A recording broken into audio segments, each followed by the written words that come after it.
swallowed hard, keeping the saliva down only by conscious effort. His mouth now was drier than ever before. He damned himself for shivering visibly. The headache that had begun as merely annoying hours before was a growing, insistent pressure behind his eyes. Now the customs agent was examining him more closely. She suspects something. Well, let her look. They can't find what I'm hiding. No way, man. Sir, you don't look well. Would you like to sit down? Could we get you some water? Ibrahim opened his mouth, intending to decline the offer, when he felt the sudden rumbling in his bowels. He contracted his sphincter, desperately needful of a lavatory. He turned away, not sure where to go, realizing it was already too late.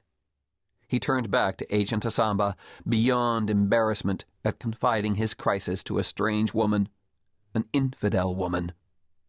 He felt the first liquid tracking down the back of his legs, squeezed harder, and failed. The eruption announced itself to everyone within 20 feet.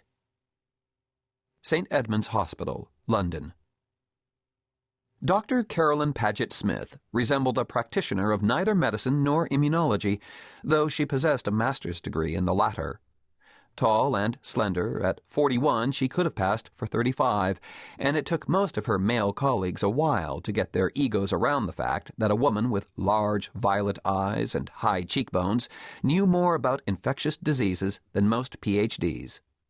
None would have been surprised to learn that she had paid much of her college tuition by modeling. Few realized that beneath her stylish clothes she had the muscular agility of a passionate rock climber. CPS had planned on grading some postgraduate papers, but the call from the Home Office changed all that. Because she had been on the short list for notification in the event of a communicable disease crisis, she was summoned to St. Edmund's, a well-equipped teaching hospital of 1960s vintage. Paget Smith was met by a security officer she knew slightly, Richard Eversole Carruthers.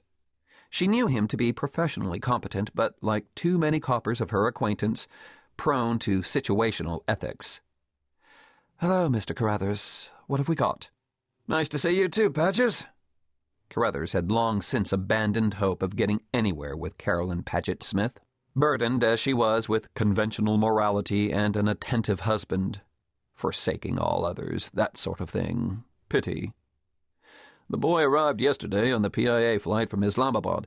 He collapsed at the customs station and was brought here because it's closest to the M4 access to Heathrow." "Ebola?" "Likely that, or Marburg, I'm told."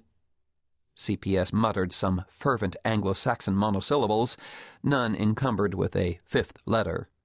Then she focused her attention. "I shall need to see a blood sample to confirm the virus." Carruthers nodded in his curt fashion. "Right. They're ready for you in the lab." Paget Smith pulled on a gown, mask, and rubber gloves before stepping to the microscope with the blood in the high-quality plastic tube. She appreciated the caution. Glass could shatter if dropped, possibly spreading a deadly virus. CPS focused the eyepiece more sharply and looked into the microscopic world. She felt a slight chill run down her spine, as if she had locked eyes with a cobra. A layman would have seen a riot of cells, hardly recognizable one from another, though the sick ones outnumbered the healthy. But Dr. Paget Smith immediately discerned the dying cells, discolored, pale, swollen. Some had already burst apart. Something had caused them to explode. Paget Smith looked up at the lab director. "Filovirus?" The man nodded. "I'll show you the microphotographs. We're also running tests to see if the patient's blood reacts positively in other samples. We should know before long." Paget Smith returned to the lobby, ordering her priorities to coordinate with Carruthers. "Who had contact with the patient?" she asked. "Well, the customs agents, of course, and the ambulance attendants, probably some others." "I shall like to see all of them." "Of course. You can start with the point of contact, Agent Patricia Samba." "Give me the short version first." "Well, she seems a reliable observer. At first she suspected this so-called Ibrahim fellow was merely nervous because he was hiding something.